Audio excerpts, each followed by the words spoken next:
know where the treats at. Is this the passing of the torch, right? Is this what this signifies? It comes down to that front office and what they feel is most important. The champ is here. We touched down from a higher plane. Why you made it here? We always look forward to that week because it was always intense. You know that we ain't coming back. We about to. The man, the myth, the legend, Dante Hall. My favorite player growing up was Dante Hall. I love you guys in the show, but Dante was my guy. Get to dashing because you done on the warfare.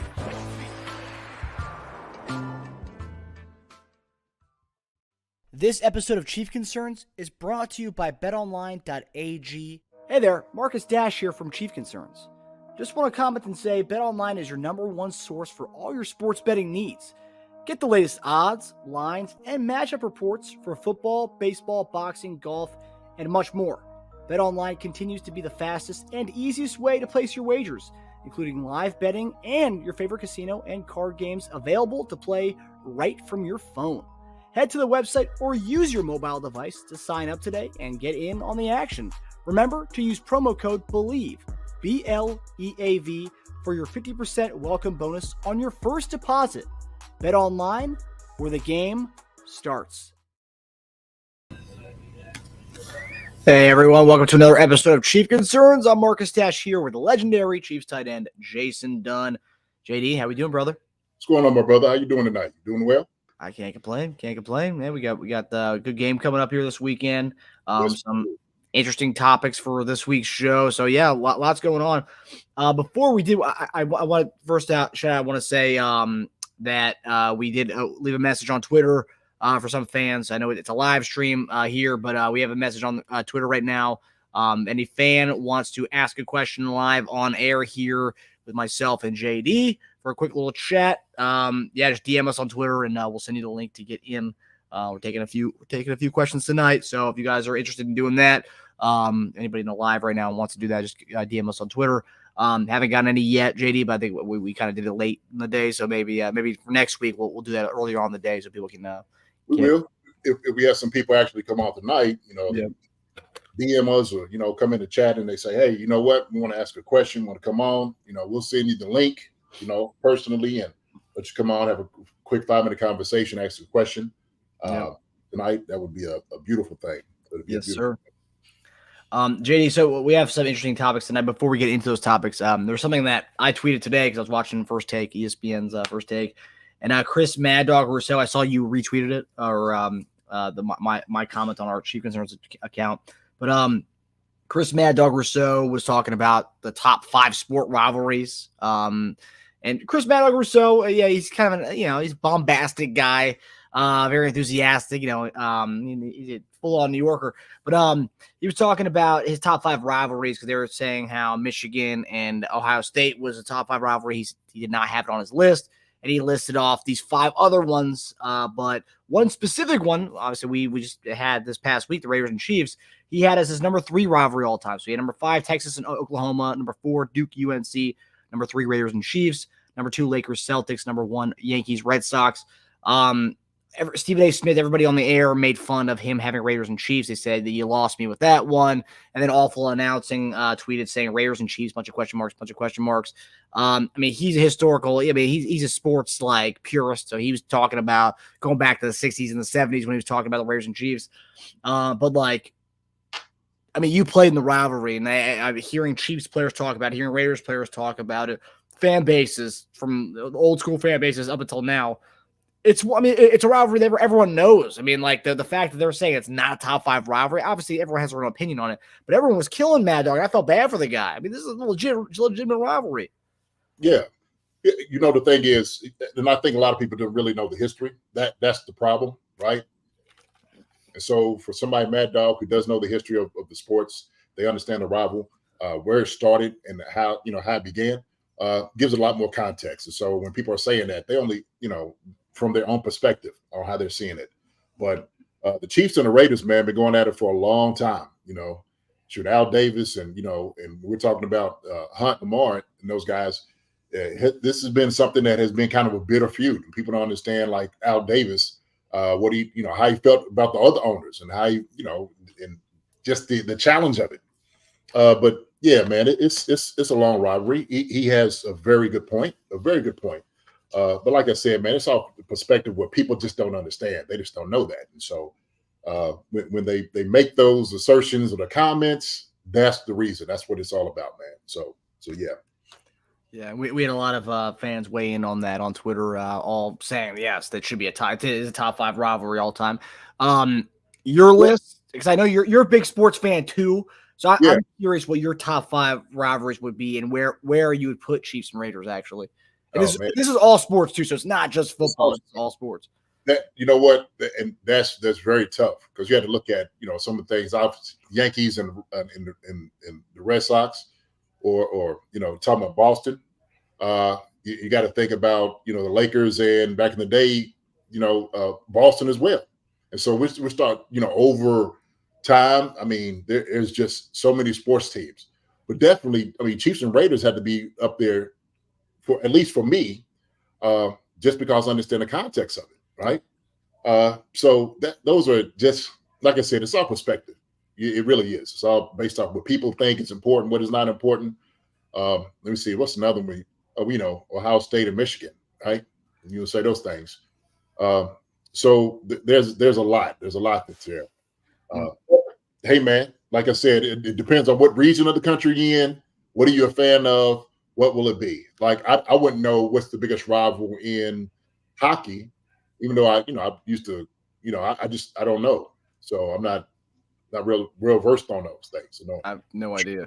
You're like, oh my gosh, you don't know who would be the biggest rival in that, right? I know some of the good hockey players, but as far as the biggest rival, doesn't quite know. Okay. Like regionally, like for Kentucky, for example, would Tennessee be the number 1 rival? Would that be Kentucky, Tennessee be the number 1? Yeah, Tennessee for sure. And we're talking, it's pretty much everything: basketball, football, Louisville. No, U of L, no doubt. So we talk about in-state rivalry, be UK and the University of Louisville. And so that's basketball. So that goes way back. And when I'm telling you, divides the states, splits it apart, you are either a UK fan or Louisville.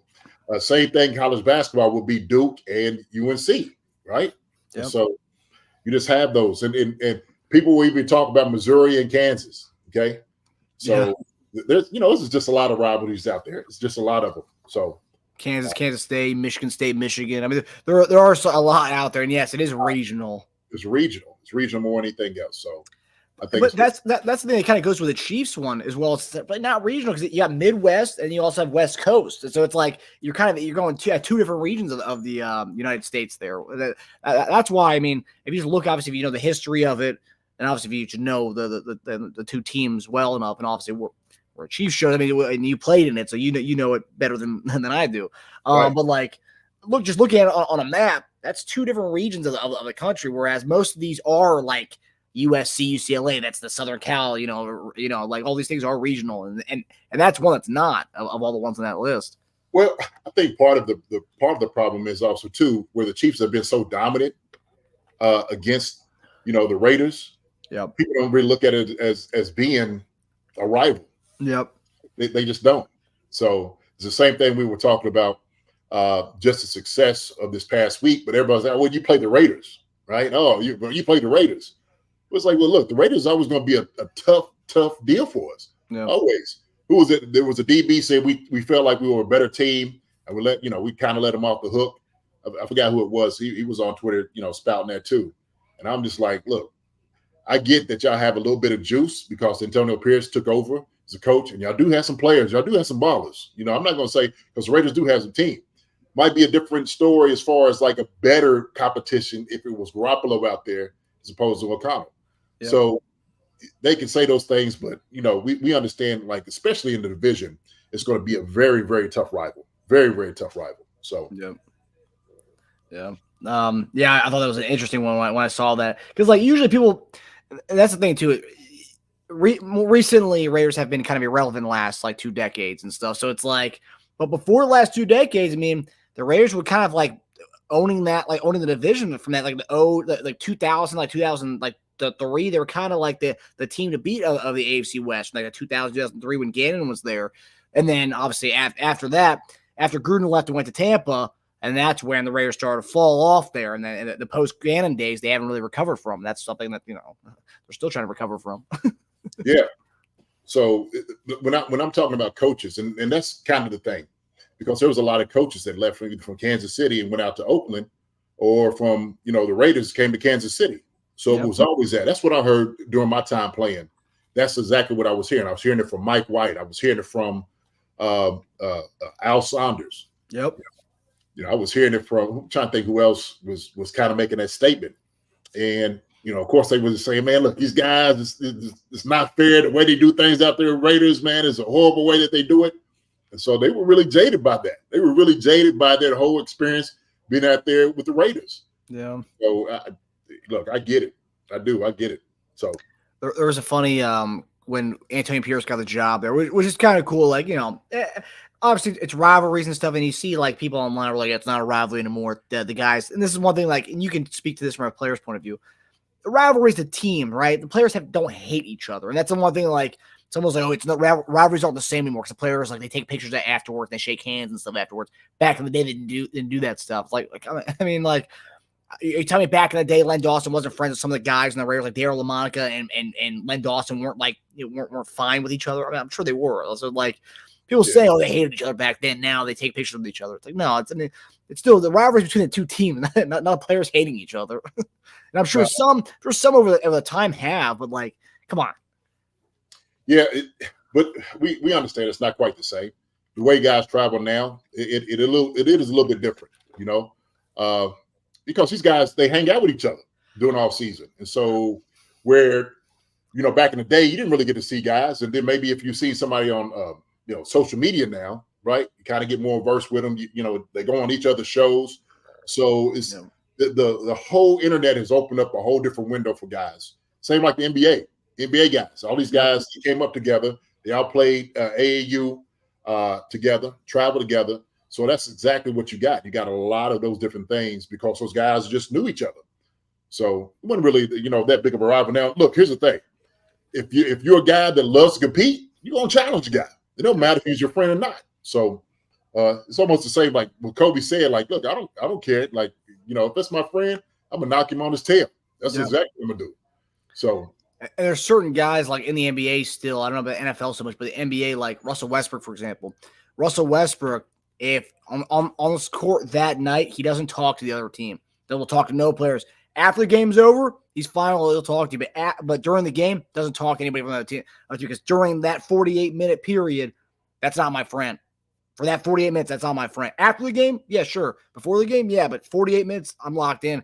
And if other players start talking to other guys on their team, he'll say, like, cut it out. Like, no, like, stop. Yeah. It's a gamer, man. I love that. Yeah, that's how it works, though. But here's the thing, though. But you like that type of competition, right? When you're on the field, you're not friends. It's just you're not. Okay, you're trying to win the game. Your friends trying to win the game. Right there at that moment, you're enemies. Okay. As soon as the ball tipped off, as soon as the ball snapped and hype, hey man, we got to go at each other. That's the bottom line. That's the rule. That is the rule of the game. That's how it works, man. So, but I love it. I love it. Yeah. That's why that period before the game starts, you guys like stretching and stuff, like dapping each other up.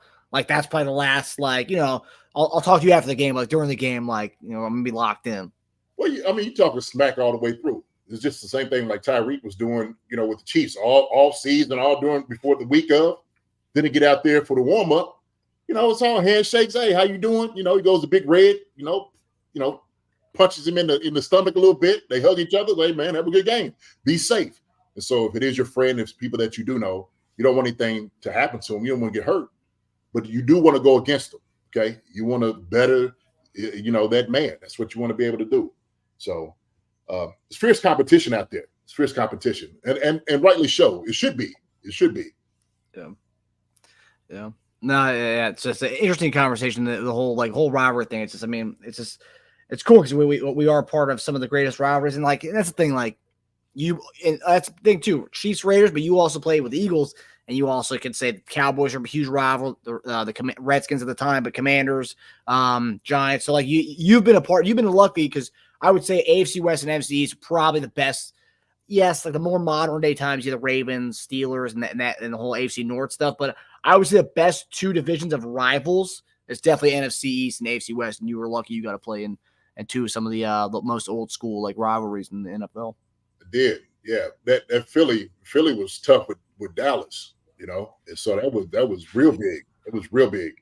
I remember the time when Michael Irvin had gotten hurt up there in Philadelphia, and they was cheering because he got hurt.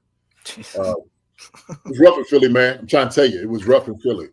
And so, you know, I was telling you, like, that experience in itself, and I was telling you, like, it kind of reminded me of some of the things that we see now and in some of the fans in Kansas City, which just kind of throws them off a little bit.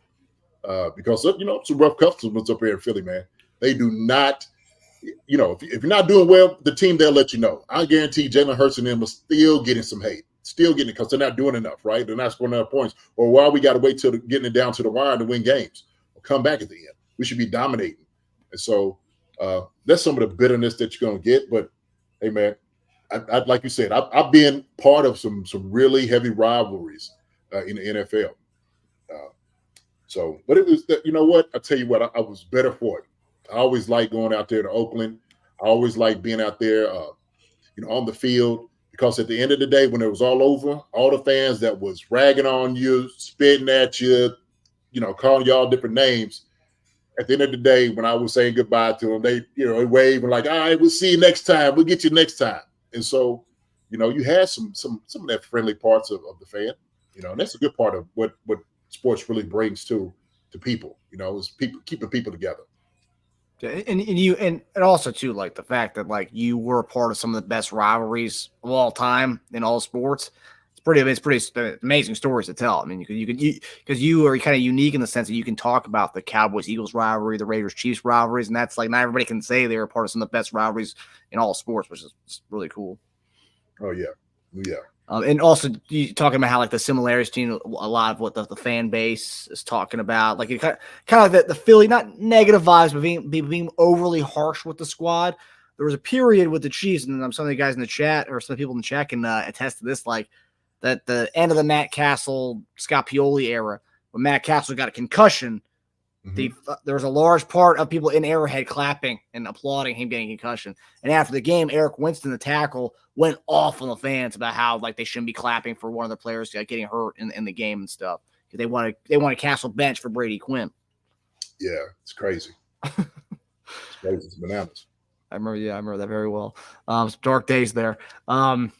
Okay, so we have a couple cool topics or interesting topics, you know, this week. One I really want to get you to. This one's an interesting one, but the next one's a big one because that talks about your boys in the tight end room. But so this first topic is about our guy Justyn Ross. We haven't talked about in a long time, but this week, the Johnson County District Attorney's Office has confirmed that Chiefs receiver Justyn Ross is no longer facing criminal charges after an application for diversion in his case was granted. The 23-year-old was facing 2 charges, one for felony criminal damage and another for misdemeanor domestic battery. So a diversion, I looked up what a diversion means, but a diversion interrupts a case following a deal between the defendant and the prosecutor where the prosecutor either dismisses the charges entirely or does not bring any charges at all. So Ross is currently on the NFL commissioner exempt list, meaning he's not allowed to practice with the Chiefs or attend any games. It's still unclear if Ross will join the team or when he will be removed, so no one knows when that's going to happen. So his future with the team looks kind of murky. And obviously, since these new reports came out about Ross, there's been kind of a lot of talk online about, is he done in Kansas City? Will we ever see him again in a uniform? JD, obviously neither one of us are lawyers here, and obviously we let everything play out, and that's why we didn't talk about this topic on the show because we want to let everything kind of play out in the legal system, the justice system. And now obviously charges being dropped from him, so now we could kind of talk about where Ross will fit in on this team. But where do you think his future kind of stands in Kansas City? And I know Andy Reid hasn't said much on the whole situation. What do you think is going to happen with this kind of situation with Justyn Ross? You know what, man? I'm gonna try to be as delicate as possible with this situation. Okay. For the reason that 2 lives have been affected by this. Justyn Ross and his girlfriend, his lady friend. And so it's unfortunate that this incident happened with him. This will be a learning experience for Justyn. And I hope he does the diversion program. I hope he gets his head on right. I hope he gets some help. Talk to some people that will put in context everything that he's actually in and privileged as far as playing in the NFL. A lot of guys don't get that opportunity to play in the NFL. They just don't. And so you hate to see a guy who may squander an opportunity to play or do one of the things that he always wanted to do, maybe as a kid. It might be one of his dreams for a mistake. The mistake is a huge mistake. Okay. And it doesn't absolve him from the things that he's done. But hopefully they could get some intervention to kind of help him out. I don't know what the future holds as far as with Justyn Ross. I have no idea. My thing is, first thing first, you got to get all this thing situated. And the thing is, he's got to get himself situated to be on his P's and Q's to make sure that he doesn't make his mistake again. And just to understand exactly how much of a privilege it is to play in the NFL. And I think, these things have to be talked about. They have to be talked about with him, with every team out there. I don't think the NFL has, any type of, what do you say? Just, we all, in every single business, whatever it is, things like this happen, right?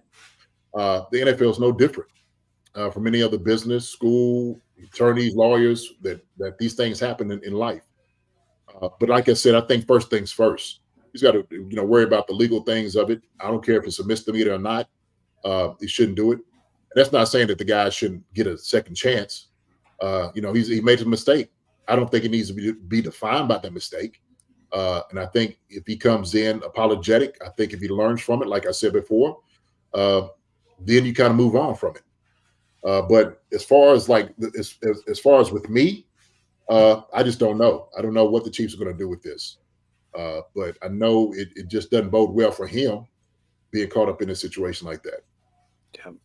Yeah, no, it's well said, JD. Yeah, I mean, Andy Reid itself, he's been one of those guys who has been kind of not lenient with players, but like giving guys second chances. He's always been big on that. He was the one, obviously the Michael Vick situation. He was the first one to bring Vick in. When he was trying to make his comeback into the league and stuff, and the whole Kareem Hunt thing. They had Kareem Hunt's back up until they found out that the video did not match what he said, and then once they were lied to, they felt kind of blindsided by that, and they ended up releasing him. Tyreek Hill, they took his word at the whole thing that he had on Kansas City Star, kind of jumped the gun. A lot of local news stations jumped the gun on that whole situation. Yeah. The Chiefs had his back, and then what happened? I mean, he was proven innocent on that whole thing that went on. But it'll be interesting. I'm curious as far as when someone gets placed on the exempt list, because once he gets taken off, can a team release a player when he's on the exempt list? They put him on the commissioner's exempt list. That was an NFL thing. So can you release a player when they're on the exempt list? You know what, man? I have no idea.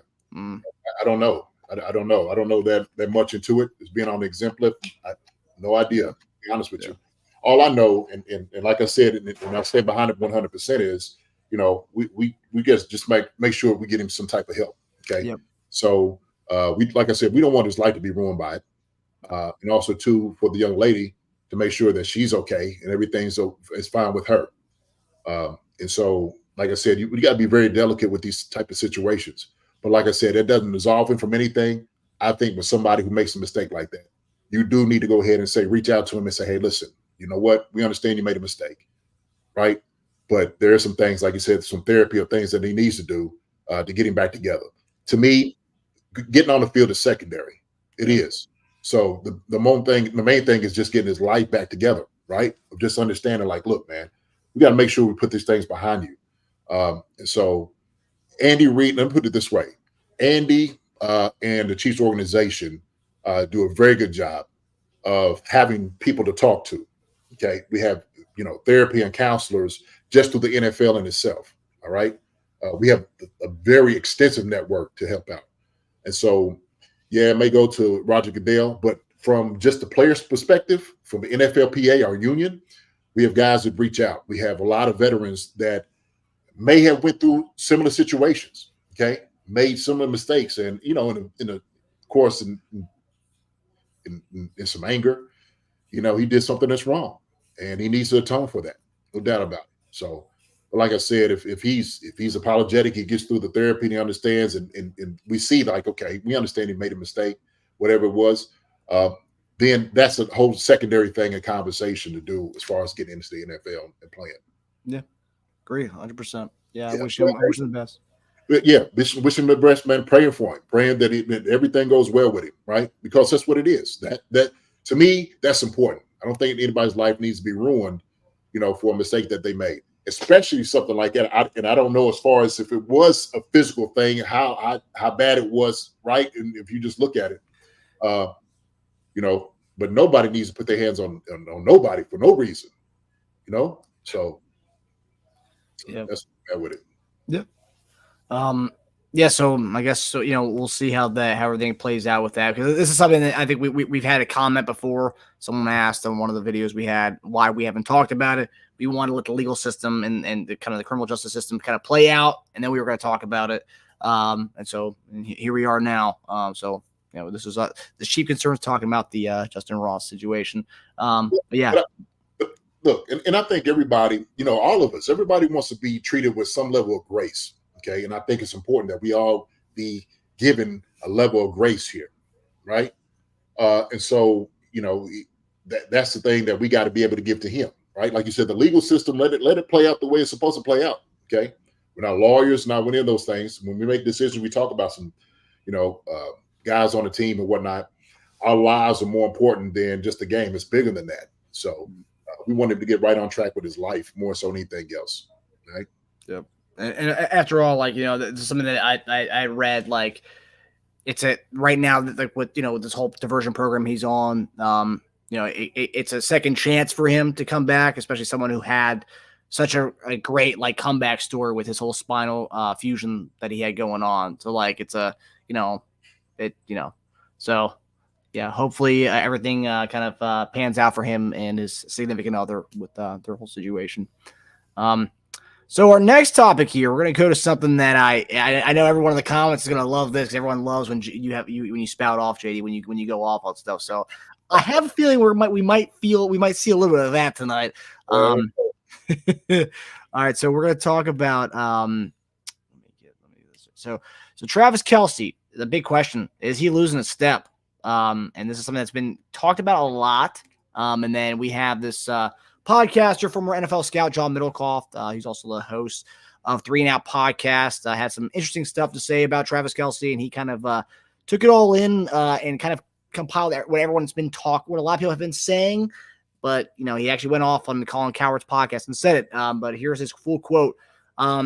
He's kind of looked old this year, and part of it, he had a knee injury right before the season started. He's had ankle injuries. He just kind of looks old. And this is the NFL, where you don't always see it coming. He's one of the greatest players of all time. He's one of my favorite players to watch, but he's looked his age a little bit. He's a 34-year-old guy with a lot of miles on his body who's starting to get banged up. His game is very predicated on athleticism, movement, speed, explosiveness, and he just feels like a step slow this year. Whew. So, JD, what do you have to say about John Middlecoff's assessment on the way Travis Kelce has looked this year?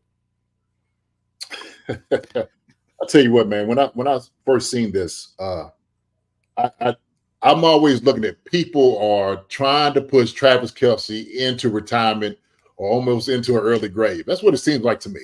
Okay, they're just trying to will him not to be as good as he is or effective as he is. But I got a lot to say about that. I really do. So Travis Kelce, who has been the most prolific tight end in the NFL in the past 10 years, okay, has set every record. Just had 11,000 yards faster than any other tight end in the history of the game. And if somebody's sitting there saying that Travis Kelce has lost a step, right, then that's the step I want to lose, if that's what it is. Matter of fact, any tight end that's playing in the NFL and any tight end that's coming in right now, they want to be where Travis Kelce is. And the reality is this: when I'm looking at his numbers, and I checked his numbers out today, because I'm like, wait a minute, what's going on? What's all this talk and conversation that he's losing a step? He don't look the same. All those different, right? The whole narrative. This is the narrative that people are using to talk about Travis Kelce. And so I looked at his production. Okay, look at his stat line. All right. Now I wish I shared it with you, but the man right now has 70 receptions for 732 yards, averaging 10.5 a game. Okay, long 53 yards and 5 touchdowns. Okay, 5 touchdowns. Travis Kelce is already on pace to have over 1,000 yards, probably on pace to having close to 100 receptions this year. By all measures, he's probably right about maybe his 4th best season of his career. You know, somewhere around there. The guy that everybody looks at that they pay the big money to, TJ Hawkinson, okay? I'm looking at his stats, all right? TJ Hawkinson, all right, for what they've shown that he's done. See, I had that. And Travis has played, I think, maybe 2 less games, maybe 1 than TJ. And TJ, from what I'm looking at right now, okay, he has 80 receptions for 786 yards. So Travis playing less games, okay, has almost the same amount of yards, okay, averaging more yards per catch, okay, has less targets than TJ Hawkinson. And he's supposed to be he's the highest paid tight end in the NFL. He's the highest paid. So this whole narrative that Travis Kelce, look, and we understand, okay, that Father Time he's undefeated. He is absolutely undefeated. But Travis Kelce, and I think we need to put this in context. Let's be honest here. Travis Kelce, there was 2 games that he didn't have, you know, his regular Travis Kelce games, right? The high volume of catches or the yards. But that was based off of what defenses particularly wanted to do against our offense and do against Travis Kelce. And they were doubling, tripling Travis Kelce. They were doubling, tripling him in the game. So if you want to say he slowed down, but yet based off of what they have been doing to him, it's ludicrous. It's not true. It's not true at all. I mean, he's still as dominant as he has been. So even if you sit there and say, yeah, he's gotten slower or whatnot, well, he's had a lot on his shoulders. Okay, obviously because of our wide receiver core hadn't been to the highest caliber like it usually is. This offense hasn't been, and so when he has so much on his shoulders, defense has said, Travis Kelce will not beat us. We're going to have everybody else in wide receiver room. Everybody else got to beat us around him. Okay? We will double, triple team him in the game, beat him up what we need to do, and make sure he's not going to be the guy. Not to mention he had a knee injury at the very beginning of the season that slowed him down too, coming into the season. So there's a lot of different things there that people talk about. Right? But I'm looking at his production. His production doesn't say he slowed down, Marcus. Nope. Matter of fact, it's still saying he's as dominant as ever. Yep. He's as dominant as ever.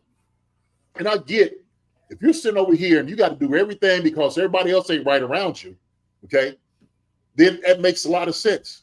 It's going to look a little bit different, okay? Because now you're pressing to get the ball to him, and teams are not going to let you do it. They're not. Miami wasn't going to do it. And the Eagles weren't going to let him do it, okay?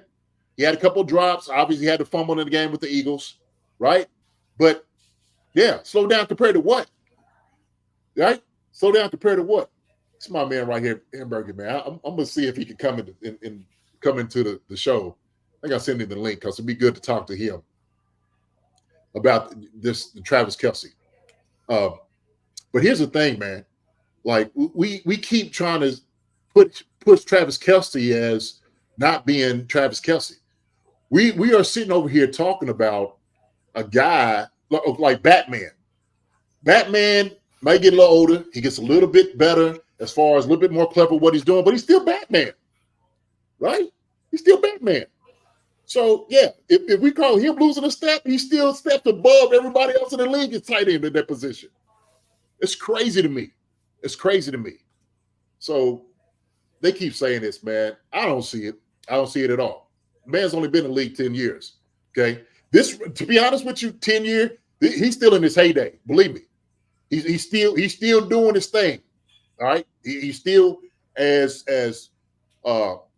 productive as ever. We see that. We see that in, the catches. We see that in the targets, the receptions. We see all those different things. So to me, man, it doesn't make any sense, creating this narrative. Just doesn't make any sense whatsoever. So we could say that, hey, he's losing a step. Guess what? He's still killing defenses. He's still beating them over the head. And he's still the best tight end in the game, all right? Still a step slow. Call him if you want to. I don't care. Mr. Drag his feet, Kelce, if you want to, he is still the best tight end in the game. And he's showing it. Yeah. So that's where I'm at with it. Yeah, the numbers don't lie. I think, you say it's Fire Time. Yeah, it is undefeated. It gets us all. No one can escape it unless you're LeBron and he's still doing what he's doing at age 39. But I will say yes. Can he not do? Or his spin moves and his kind of yak ability, is it as much as it was 2 or 3 years ago? No, not at all. But his numbers are he's still producing, and like we talked about on the show a couple weeks back, even a little bit of decline is still better than 99% of the league. And his numbers don't lie. Look at his numbers. And it is considered a bad year for him. And look what he's doing compared to the you mentioned TJ Hawkinson, the highest paid tight end right now. Right. And then, the 2 games where that's what you're doing. Like you're game planning to take him out of the game. That's what you're doing. Yep. Okay. You're making sure he's not going to be the one to beat you. It's got to be everybody else around you, which is a great plan. That's what I would do. It's a great plan. But he's still got 70 receptions. Okay. Lower targets. And he's right there in pace, still is the top tight end in everything he's doing in every category. So I don't know why people are saying it. I think people have something to talk about. And look, here's the thing. He'll be able to still play at a high pace, a high level this year. I get, if you want to get some people around him next year, I get that, okay? Take a little bit off his plate, sure. No doubt about it, getting older. Now, I think they kind of, people were making a kind of a comparison to him and Gonzalez. Gonzalez played for 17 years, okay? And the thing is, Tony was still eating people up at, 10 or 12 years, 11, 13. Didn't matter. Didn't matter. Guys that are good or who are great, they're going to find a way. They're still going to be who they are for a long time, And so I think Travis still has it. I know he has it. I have no doubt whatsoever about that. But, hey, man, him coming with the injury in the game in the first of the season, that's what you may be seeing. You may see a little bit of that. Yeah, you'll see a little bit of the hits because it's year 10 for him. I get that part of it. But he still could be a capable tight end. He still is as dangerous as ever. He's still as dangerous as ever. So, hey, man, they can deal with that all they want to. They can say whatever they want to say about it. If that's what looks like losing a step, give me that step to lose. Let me be that guy lose that step. Every other NFL tight end would want that step to lose and make still look like Travis Kelce. Okay? Period. Yeah.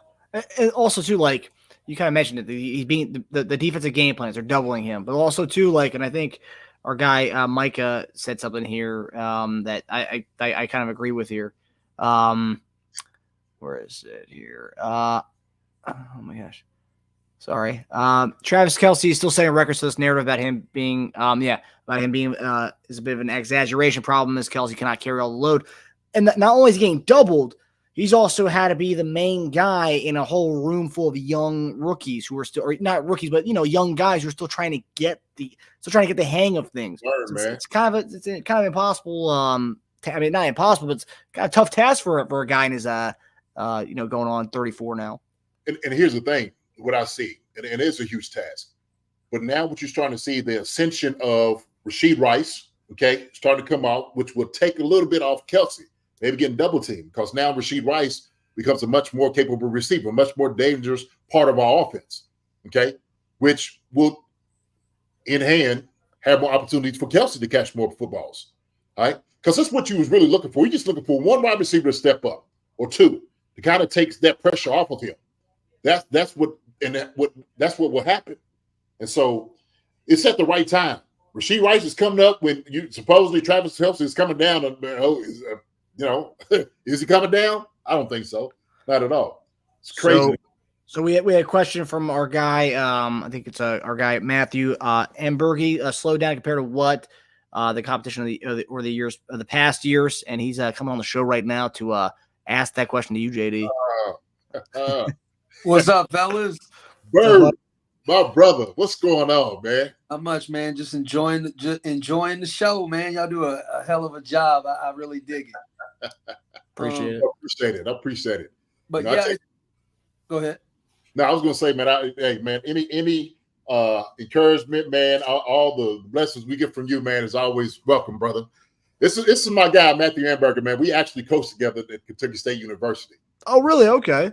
Yeah, this is my dude right here, man. Love Bergie to death. And when you talk about a brilliant guy, I said this is one of the future coaches in the game, head coaches. And so let's go. Go ahead, Berg. Go ahead, my brother. I just wanted to add to the Travis Kelce thing because it's something that I think of all the time. It's like the LeBron thing to you compare. You're good for so long, people turn you into an enemy or to the villain because the expectation for Travis Kelce is so high. And to be quite frank with you, Kansas City is used to throwing the ball downfield at a high rate. Yeah. They don't have that this year at a consistent level. So these comments about Travis Kelce this, Travis Kelce that, I want to say it's just all media based. And I mean by the Taylor Swift stuff, it's like there's so much stuff going on away from football that people are not realizing how magnificent this brother is. Yeah. And the fact that we're talking about him in his numbers, don't forget, he's a tight end. He's not an X. He's not a Z. He's not a slot. He's a tight end. All he has to do is manipulate space, baby. He don't have to run everybody. We don't expect him to outrun everybody. Right, so those people saying those types of things, it just blows my mind and shows the disconnect with the pro game. Because if it was a college game, be a little different. You want a guy that can get up there and run away from people at a high rate like the Bowers kid. Mm-hmm. He's the next one in line if you think about it coming out. And the kid for the Pittsburgh Steelers right now, the Washington guy. Yeah. So those are going to be those guys that are similar to like the Travis Kelce's, the George Kittles, and so forth and so forth. So that's just what I wanted to add because I thought the topic was phenomenal. But yeah, like these people comparing his stats, like to what? To what are you doing? Like who, like you just said, the highest paid tight end in the game has 10 more catches in 2 more games. 2 more games. That's huge in NFL. How many plays you get in an NFL game, JD? 60? 60. You're looking at 60, maybe 65 if you're doing well, right? Right. So these numbers we're speaking of are still astronomical for the tight end position. He's going to have over 1,000 yards. He's going to have damn near 100 catches. Like, you don't see that every day. I mean, you saw that, by Gronk a couple years ago? Like, and we're talking about Gronk arguably being up there with Tony Gonzalez and stuff. So, this is something I could get into so I didn't have these conversations, guys. Hey, look, hey, Berg, I look at it, man. To me, it's just silly talk. It really is. It's just a topic for people to bring up. And I said, man, look, it really seems like they're just trying to push them into retirement, right? Because they brought that subject up to Patrick Mahomes. And Patrick looked at the reporter like he was crazy. He's like, look, I'll be the first one to know if he's thinking about retirement. But he hadn't slowed down at all. And he was saying, man, he's still as dominant as ever. And he is. It's true, right? If you watch football and know football, you understand. Yes, sir. A weekend warrior, you know what I'm saying? A fantasy guy. That's what they really predicate the stuff off of is their fantasy points. He needs to retire because he didn't have 54 fantasy points or something. Well, the guy that came on it and made the statement was he's an ex-scout, NFL scout. Okay. And so even he's, like you said, compared to what? So he's the highest of the game. You're comparing him to his own game, and he's still setting records. Like, what do you know? So even if he's losing a step, right? Let's just say I believe it. Let's say it's true. Okay, what difference does it make? He is still dominant. He's still the best. Like he's still killing defenses out here. So what's the point that you're making? You know what I mean? Like top of his game, in the prime of his game, in year 10. Like my man right here said, the LeBron James deal. You've said enough good about LeBron for these past 20 years. All right, I'll just leave it like this. LeBron ain't the MVP every year, even though his stats say he should be, because it got old. Yep. Right. It's so true. That's what it is. Bottom line. And that's how I compare Travis Kelce. And I ain't going to try to hijack the show, man. I just appreciate y'all letting me get on here, man. I have a lot of fun. I love football. Like I said, JD gave me a great compliment. It means the world to me. I will be a future head coach one day. And hopefully y'all bring me on and we'll have a cocktail or something. Yeah, man. When you get to the NFL, man, I'll be asking you questions. Hey, man, coach, man, what do you think? Give me your assessment on all those things. I will definitely need your training because I have a filter that needs needs spray. That's all right. That's okay. Hey, you right on board, man. You right on par with everybody else. Believe me. Yeah. Believe me. But I know your heart's. Hey, look, one thing nobody can question is your work ethic, your heart, and how much you care about guys and the players. As a matter of fact, I'm gonna give you the compliment that Al Saunders gave me. He said, Jason, we need guys like you and coaches like you in the NFL. And because we know that you care about guys. Guys know you care, they will run through a brick wall for you. And I know guys do it right now for you, man, at your university, brother. You just keep those things up. I will. I love you. I'll be in Lexington tomorrow night about 5 o'clock. We're going to grab dinner. Yes, sir. Sounds good, baby. All right. I appreciate y'all, man. Have a great night. God bless you, man. Chief concern. Yes, sir. My brother. Peace. Have a good one, Coach. Well, I agree with everything he said there when it came to Travis Kelce and everything on that subject. I mean, it's one thing like you talk about comparing. They're comparing him to years past because Kelce is kind of a unicorn in the way we haven't really seen a tight end play like that before, So, man, not to say he's lost a step, but like they're comparing him to what he was 2 years ago. And I mean, you talk about the yak ability, yeah, like defenses are playing him a little differently, more aggressively as far as like doubling him and stuff. But like, yeah, maybe his yak ability, maybe gone down a little bit, sure, but he's still that much better than the next guy in the league right now. So like, if we're comparing Kelce from year 10 to year 7 or year 8, it's ridiculous. No one should be comparing a guy the year 10 to year 7. Do that. You can do that with Julio and a bunch of people. Yeah, is Julio what he was 5 years ago? No, he's not. That's why the Eagles just picked him up 2 weeks ago. But like, you can't do that. And I guess what Coach Berg said there, which was great, is the fact that they're looking for something to talk about. Yes, they've already said all these great things about Kelce. The next thing is, when's he going to fall off the cliff? Kind of the same conversation everybody had about Brady every year. When's he going to fall off the cliff? Is it this year? Is it this year? They kept doing it. And he's still dominating. So, look, he's averaging 10.5 yards a catch. He was averaging 12.2 the year before. The year before that, 12.2. And the year before that, 13.5. So, to me, if he's averaging 10.5 at the end of the year, we have no idea what it's going to be. Yeah. We have no idea. I know he just had a long of 53 yards. He's got 5 touchdowns. So he's still on pace, probably maybe having his best outing as far as touchdowns in a season. Yeah. Come on, man. We still thinking about we got 7 more games left, right? This is where we are. So, this to me, not even 7. I'm sorry. Playoffs in the Super Bowl. So we're thinking about, potentially, heck, maybe 10. Yeah. That's what it's going to be looking like. But, man, look, to me, all this stuff, man, is just crazy to me. Just to listen to it and guys bring up a point, I've been like, okay, what's your point? He's still dominating. He's still the best tight end in the game. So if you're sitting there saying he's lost a step, it hadn't affected the Chiefs whatsoever. Yeah. It hadn't made them less of a good team or him less of a good tight end. It hasn't. So. Yeah, and also too, just wait till obviously wait till these young guys, get more mature as far as their growth in the offense. Wait till you can't double him because Rashee Rice is going to be going for 100 plus yards. Wait till potentially they bring in another kind of a veteran receiver who's a proven guy in the offseason. Just wait till you do that, because then at that point you can't double him anymore. And then let's talk about if he's lost a step or not. And then let's get back to that, because like right now, yeah, sure, teams can double him and be more aggressive with him because we have a lot of unproven guys out there who haven't really shown anything yet. Rashee Rice is kind of starting to show that a little bit. So now I'm curious to see how defense is going to start playing him with Rashee Rice going off. So yeah, just wait. I mean, yeah, and also too, JD, you kind of mentioned the whole Taylor Swift stuff, the off the field stuff. It's also one of those things too. Travis Kelce is a very good clickbait name. He's got the successful podcast. You say his name, everyone's gonna be all over that. The Travis Kelce, the Swift stuff.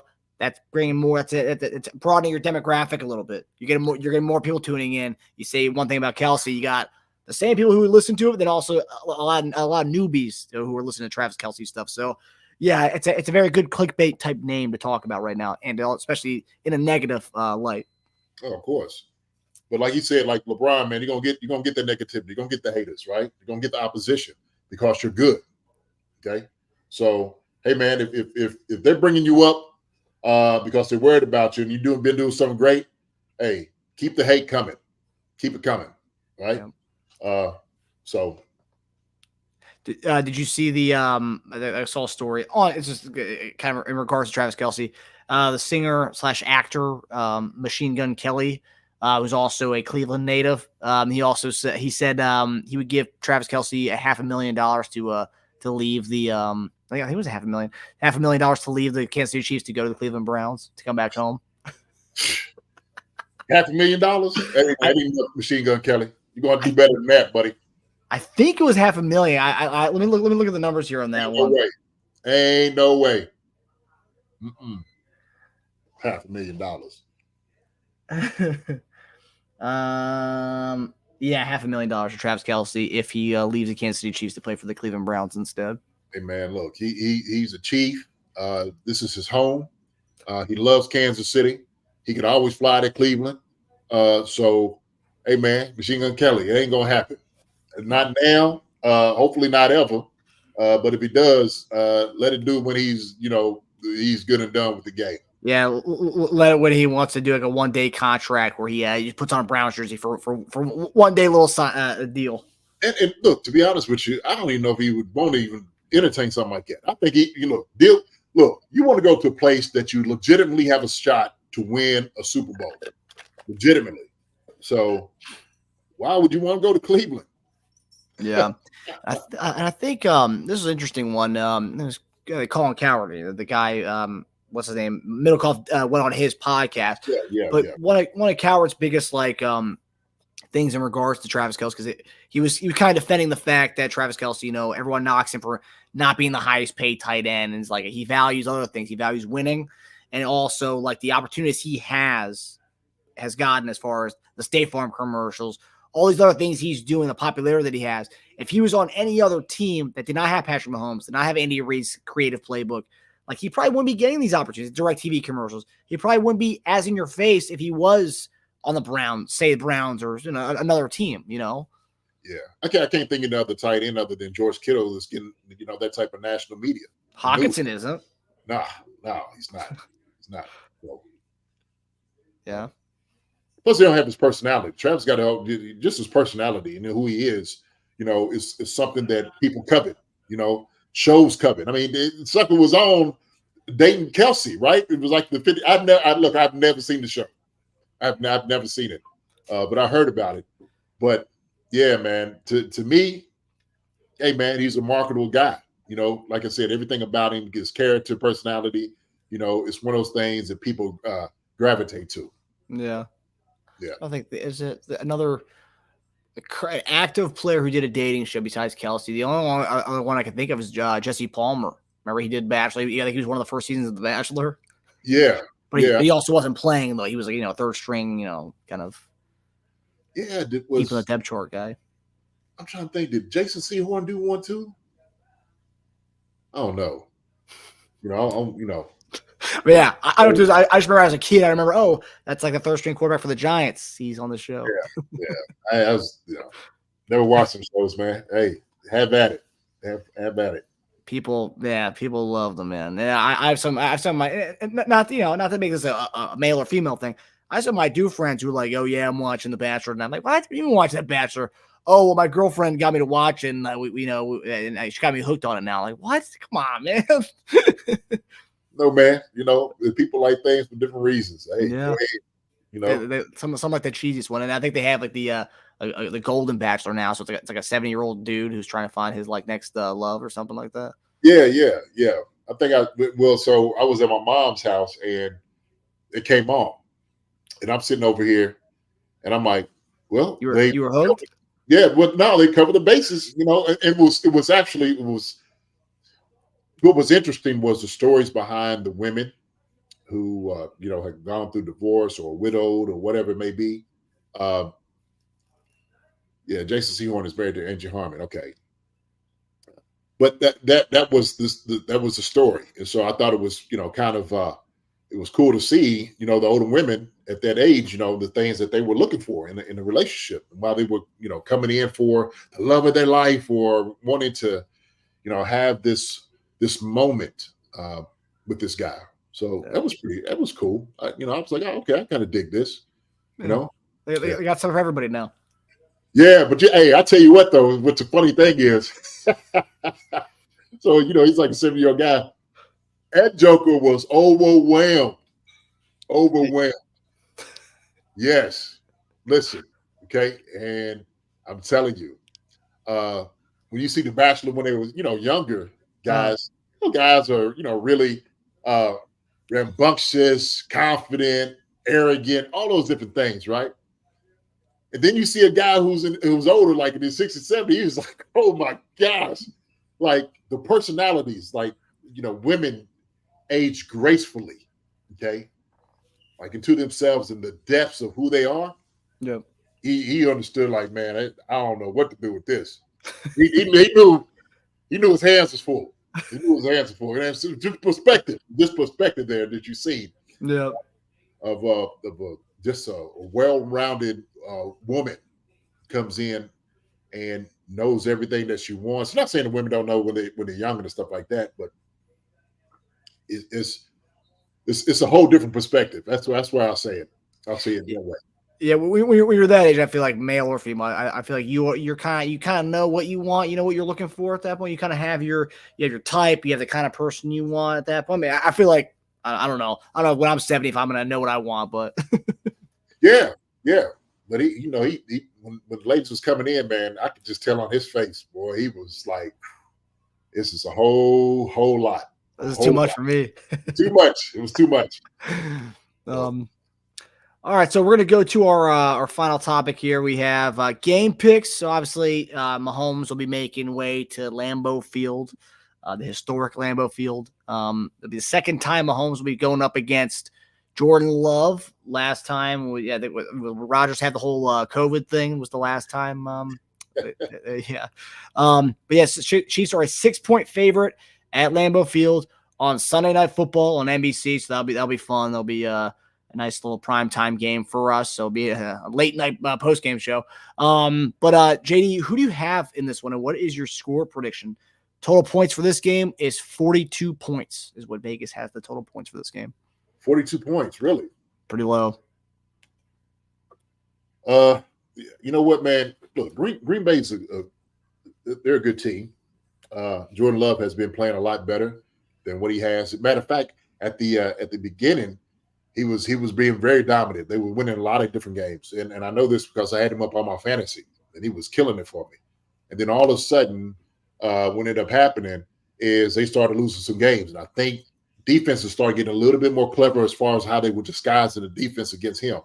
Not to mention also, too, he didn't have Christian Watson. Christian Watson is back for him as a target.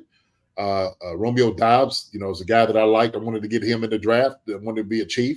But he gives them a lot.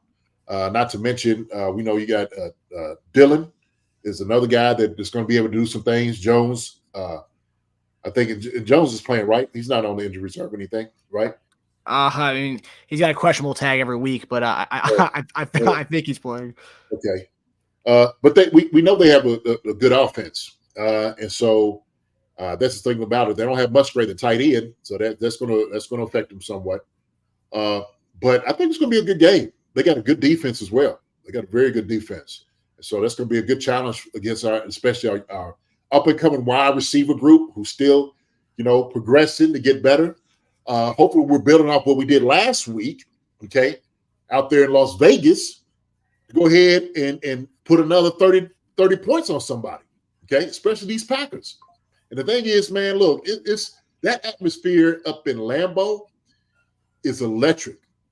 That is the tradition of the place. Oh man, I didn't see nothing like it. I remember playing up. I've been up there twice, played up there twice or three times, but each time it was always like you're kind of in all of it. You really are. Just the cheeseheads, everybody on the outside when you get into the town, and you're getting out there, man. There's some very good fans. But I do believe that we got a call for the victory. I think Spags is going to do a whole lot. They got a young wide receiver core, and it's going to be a great challenge to our corners. Very good challenge to our corners. We bottle everything up. Bolton, we don't know how many plays he's going to get, but I seen him practicing out there today, which is very encouraging to see him out there. Hopefully he'll get some reps, to help stop the run game.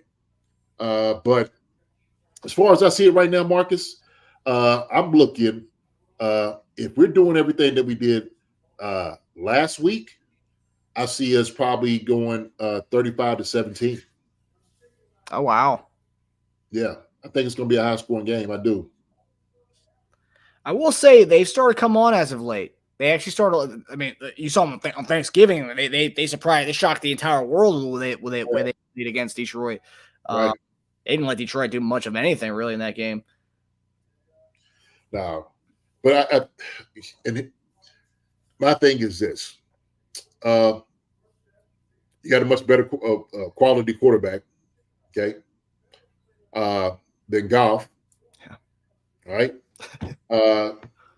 Better tight end, okay. Travis Kelce. I think Isaiah Pacheco is going to have to be the guy to run. But if we get into that rhythm like we did last week, I think we're going to be fine. I think we will be fine. Amon St. Brown, like I got him on fantasy too. So I'm just talking about guys on my fantasy that I'm just watching. And so he was coming on. He was making some good catches, man. He had a good game against him. He's special. Oh man, incredible. He's another guy I wanted us to get in the draft. There's been a lot of mid-round guys or after first-round guys that have lasted. And for whatever reason, I think the knock on him was though he's only gonna be a slot receiver, can't play on the outside. It's like, okay, how's that a knock? Right. That's what we're looking for. We're looking for the smaller guys, aren't we? Yeah. Yeah. He is. He's a special guy, no doubt about it. But I don't know. I just feel like it's going to be a high-scoring game. I do. So night game 35-17. Okay. So I have something very similar, JD. I think the spread, the total points is kind of the shocking part here at 42. Yeah. Everyone always thinks it's going to be a high-scoring game when the Chiefs are playing, and so I think Vegas is going to kind of want everyone to go over for this. I think it's going to go under. However, I think the Chiefs dominate, and we get an offensive explosion, and we win 34-7. 34-7. Yep. Woo! Okay. Yep. It's going to be finally we get to see the offense and defense. Finally, they both perfect storm. Both sides of the ball are clicking, and we get 34 points, 4 touchdowns, 2 field goals, and we hold them to 1 touchdown. Maybe an opening drive touchdown or something in the first quarter, and then our defense kind of does their thing. I love it. It's true. Hey man. Hey, I'm waiting on defense, like you said. I think because they gave up, just the points, running the football. I think they're going to be adamant, man, to shut these guys down. And Jordan Love, I was taking some other guys today, and I'm just like, what we're going to do is we're going to bring pressure. We're going to bring pressure on him, disrupt him. And once you get him disrupted, that's going to be the thing about it. But he's got some poise, man. He's a good quarterback. But like you said, man, he got Christian Watson back, so he's going to throw the ball up to him. Yep.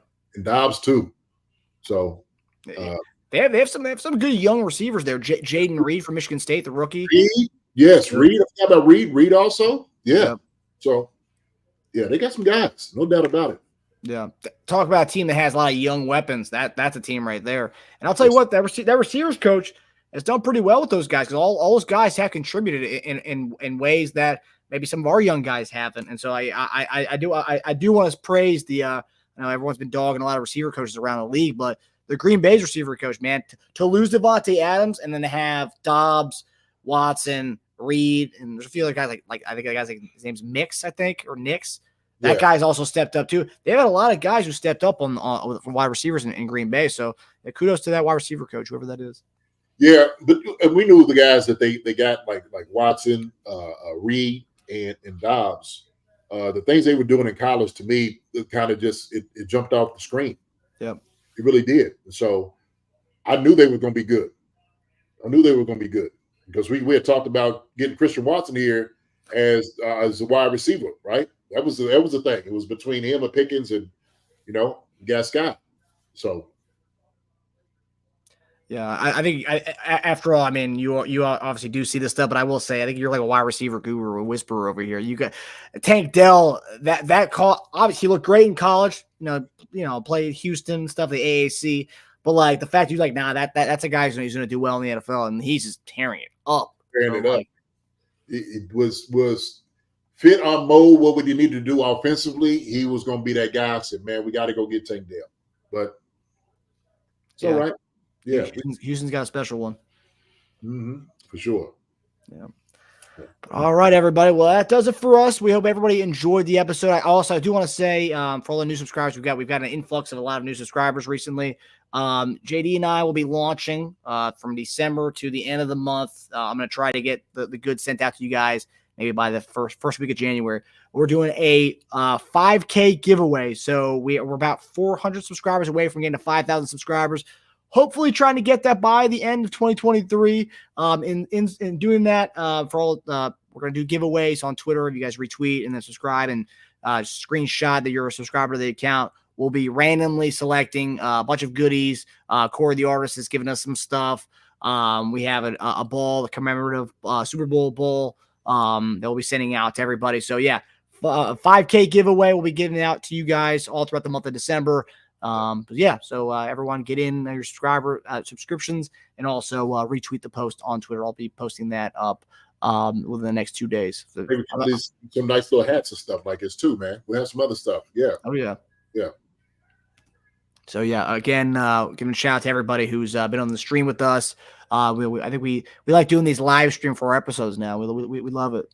We love it. We love engaging with people, and I appreciate Amberger for coming on. Everybody else, look, we'll send it on Twitter. We'll send it out. Y'all hit us up with a DM. Love to bring you on the show, have a 5-minute conversation. Y'all give your word, come say hi. We love that. We love just engaging. I thought that was something that would be kind of neat. I know it was kind of on the fly to kind of do at the last minute, but the next time we do something live, I think it'll be a good idea. What do you think, Marcus? Oh, for sure. Yeah, I think every live episode for our midweek show, I think we at least get a couple of you guys on to ask some questions and contribute to the conversation. Absolutely, no doubt about it. But all right, everybody, we hope everybody enjoyed the episode. For all our listeners out there, see you guys on Sunday. Or actually, we got Friday betting show. We're back on the betting show. We didn't do it last Friday. We got betting show Friday, and then of course Sunday directly after the game. Remains to be seen if it's gonna be on our channel or on Bleacher Report, but we'll let you guys know when on Friday. We should have more clarity on that. But all right, everybody, have a good night. Love you, JD.